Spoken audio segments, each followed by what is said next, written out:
Estos encuentros entre equipos rivales como el Español y el Barcelona tienen la virtud de llenar los graderíos. Casi siempre hay emoción, incertidumbre y garra. Y casi nunca los espectadores quedan defraudados en cuanto al espectáculo se refiere, que en lo tocante al resultado ya viene a ser harina de otro costal. Esta vez le correspondió arbitrar al señor Fernández Quirós y transcurrió casi medio primer tiempo sin goles en el marcador, aunque con amenazas más o menos espaciadas contra una y otra meta.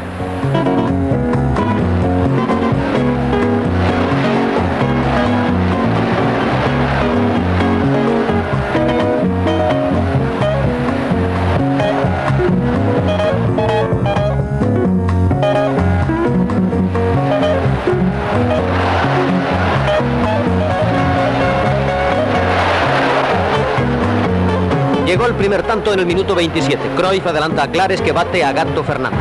1-0 a favor del Barcelona. No hubo más goles en este tiempo.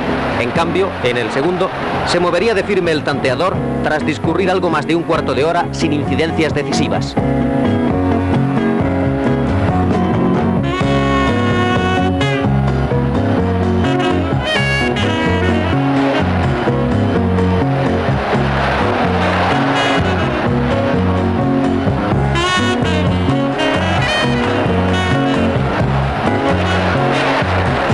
Segundo gol azulgrana logrado por Asensi de un zurdazo. Corría el minuto 62 y uno después el Español marca el primero de los suyos por obra de Marañón. La situación comienza a caldearse.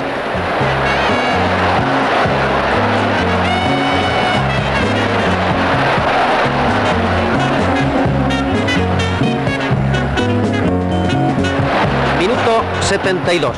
De nuevo Marañón, esta vez gracias a un buen cabezazo, establecía el empate a 2.